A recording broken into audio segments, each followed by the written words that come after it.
Well, what a difference a week makes, right?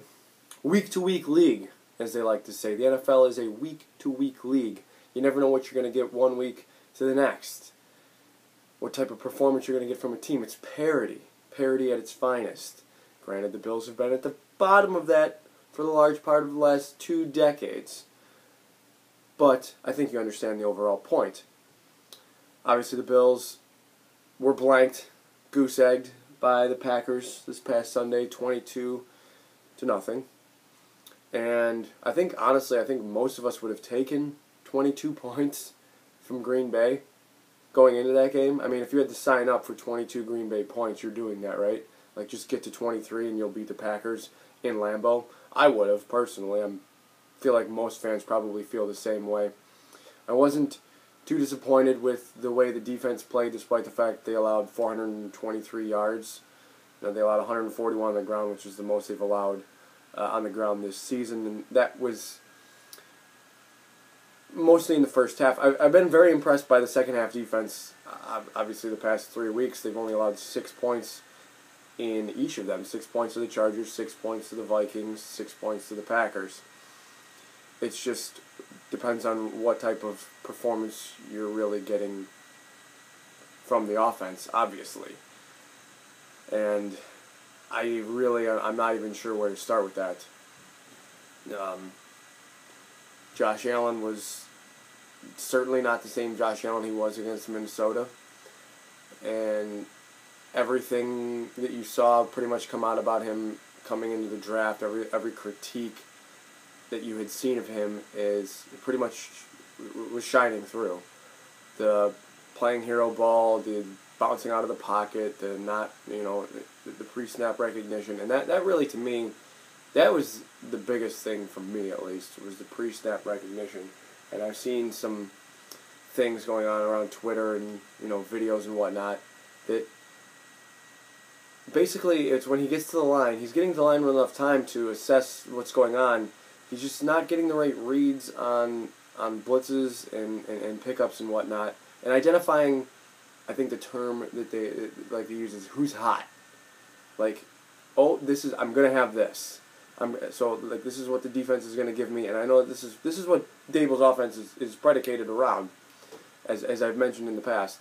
So you have to recognize what they're giving you before the snap, and then know that what your first read is going to be, and if that differentiates from what the play call really designs or calls for, basically, if I'm just using this as an example, like Kelvin Benjamin's going to be your first read on this play, like if you get to the line and you see a blitz off of the left side, and that's where Kelvin Benjamin is lined up, and just hit your slant or something, or hit your drag, or hit your running back. Those, and obviously I'm not calling the plays, I'm not designing the plays, I'm just using that as an example, just to sort of, so you can help understand my point. I would say that I was not impressed with the game plan overall, the coaching overall. I think the Bills they're clearly not one of the league's premier teams right now. So when they don't win a coaching battle, it is difficult for them to win. And not so much that, I guess, that they were out-coached by Mike McCarthy. Maybe they were out-coached by Mike Pettin. Welcome back. His defensive game plan just... it didn't even seem that confusing to me watching it on TV. It just seemed like... Yeah, I mean, they definitely made Josh Allen look like a rookie. I mean, it wasn't even close. They had 145 yards of offense, which is fewer yards of offense than they had in Week 1 against the Ravens. They had 11 first downs, which is just one more than they had against the Ravens. 87 passing yards, 58 rushing yards, 3 turnovers. I mean, it was just a colossal failure, and you could sort of tell that in the first quarter. I mean, I don't mean to, don't lose faith in me as a fan or anything by this, but I'd been texting people I looked it up at like 2:05, like, guys, it's a wrap.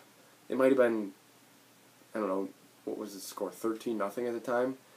It might have been 13-0. And I'm like, it's a wrap. Like, look at how easily Green Bay's moving the ball.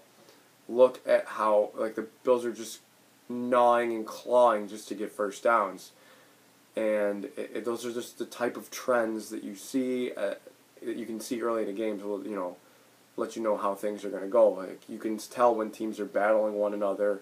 When yeah, basically that's my point. You can tell when teams are kind of going head to head, shot for shot, and that just was not the case against the Packers on Sunday. The Packers looked in control pretty much from the get-go.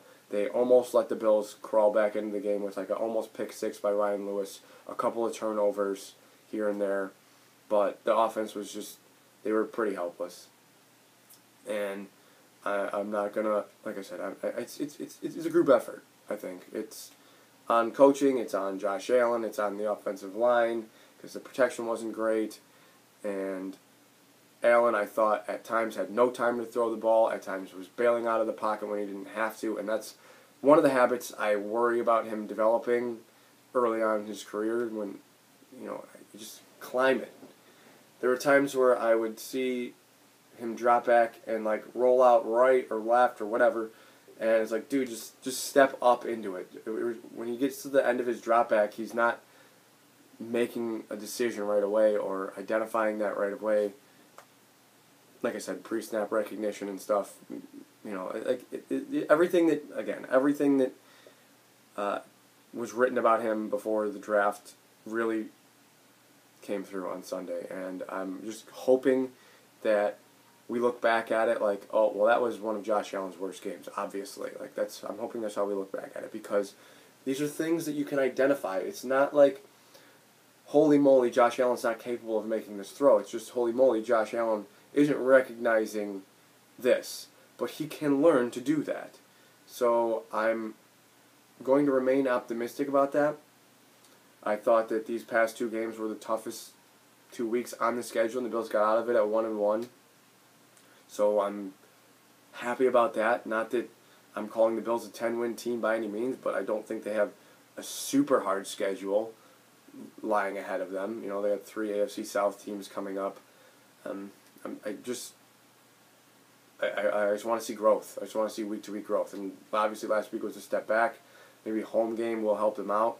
Hopefully they can get LaShawn McCoy more involved, because McCoy had 8 touches on Sunday, and 2 of them were the first 2 plays of the game. Like they tried that swing pass on the first play. They got 6 or 7 yards and ended up punting, like going 3 and out. And did we see a swing pass the rest of the day? I don't think we did. So let's see what they can draw up here against Tennessee. I don't think Tennessee is not a premier team in the league. Tennessee is basically like the Bills, maybe a little bit further along in terms of established talent. I'll give them that. I think they're 3-1. A lot of that I would put on luck, to be honest with you.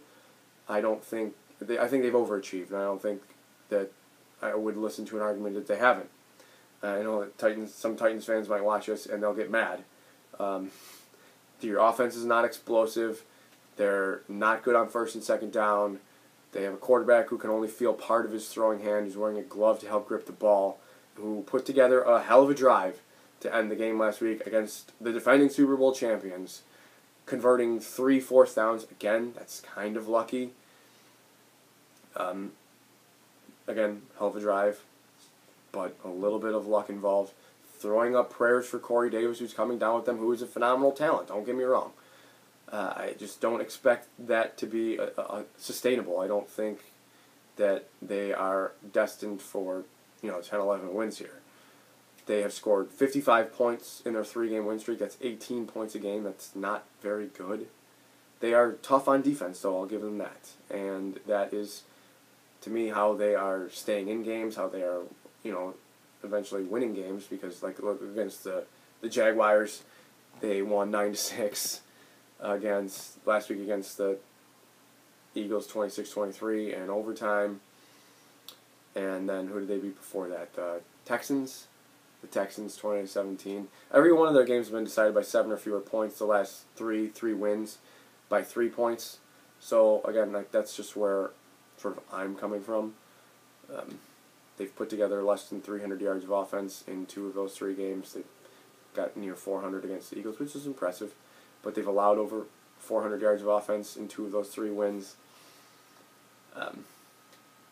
So I look at it as the type of game that the Bills can win. I know they're 3.5-point dogs at home. It's just I don't know how to predict what type of team is going to show up because of the Jekyll and Hyde act we've seen the last 2 weeks. By the way, the Bills are like 0-3. Since the turn of the decade, they're 0-3 in Lambeau, and the Packers are 0-3 at New Era Field. And like the Bills have been outscored 66-7 in their losses. It just thank God they only go there once every 8 years. I don't know what it is about that, but it's funny because there's like none of the same players, obviously, from the team. Maybe Kyle Williams, that's about it. Should have no, and Aaron Rodgers, maybe from the Packers, that's about it. Should have no bearing on the next, matchup. Maybe the quarterback does, but obviously defensive tackle doesn't. Coaches are different for the Bills, so whatever. Just a weird trend. And the Bills haven't thrown a touchdown pass there since 1974 or something, which is insane, hilarious. Some of the times they played the Packers was not at Lambeau, but ridiculous. Anyway, sorry, I didn't mean to stray too far from the topic there, but I just thought that was pretty crazy. Anyway, again, back to the Titans. Titans are 3-1. The Bills are 1-3. I think a lot of people will just assume that the Titans are a better team because of that. I think the Titans are more likely to regress than that, and that's not to say that the Bills are likely to improve. I have to see that first. I know the Titans look like they're going to be missing. They're definitely going to be missing Kenny Vaccaro. And the secondary, they look like they might be missing Wesley Woodyard, their starting middle linebacker. He is questionable with a shoulder injury. They still have some, very good players on defense. Arakpo's there, Harold Landry, the rookie. Jarrell Casey, of course, defensive tackle. Russell Bodine, the guards, interior guards. Have to be aware of him at all times. Malcolm Butler, obviously, if you've ever listened to me or saw me tweet about Malcolm Butler, he does not impress me as a player. I think he's just an average player. But I'm sure he'll make me eat my words because that's how those things work. Did I say Kevin Byard? Because Kevin Byard's phenomenal safety. I like him a lot. I just think, I'm looking at this. I think the Bills, if they can get McCoy involved and keep McCoy involved and complete passes to wide receivers early, because it took them forever to do that, keep Kelvin Benjamin involved again, still need to see better play from him, still need to see better play from Zay Jones. I like Allen to look at what he did on Sunday and improve from it. I don't know if it is I'll see it completely throughout the game, but I might see it on a play here or there. I just don't think, the Titans are not the type of team that's going to blow you out. They haven't done that to anybody this year. They beat the Texans by throwing passes on fake punts.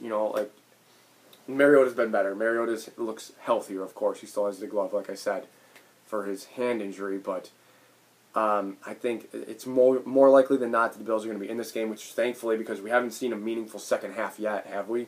I mean, the Bills have been shut out in 6 out of 8. Does that sound right? 6 out of 8 halves, the Bills haven't scored a single point, right? Because they only scored in the first half against Minnesota. And I might be wrong. They scored in the first half against Minnesota. They scored in one half against Baltimore, kicking the field goal. Okay, they scored 6 out of 8 halves. They've been held out a touchdown because they scored 2 field goals in the first half against the Chargers and then 2 touchdowns. 6 out of 8 halves, they haven't scored a touchdown. That said, I think we're going to get a meaningful second half, like I said. I'm going to pick the Bills to win. So dumb. Probably. I think it's going to be close, like 16-15. Bills kick a late field goal and win it. 16-15, sure. Let's go with that. Guys, let me know how you're feeling. And obviously, you're a little frustrated, I'm sure, with the past week. What you think might lie ahead for this team for the rest of the season. Obviously, what you're thinking about this week against the Titans, maybe the next couple games. I think the Bills kind of need to go 2-1 to be taken seriously, but we'll see. Like I said, pick the Bills to win. So enjoy your weekend, guys. And as always, Go Bills.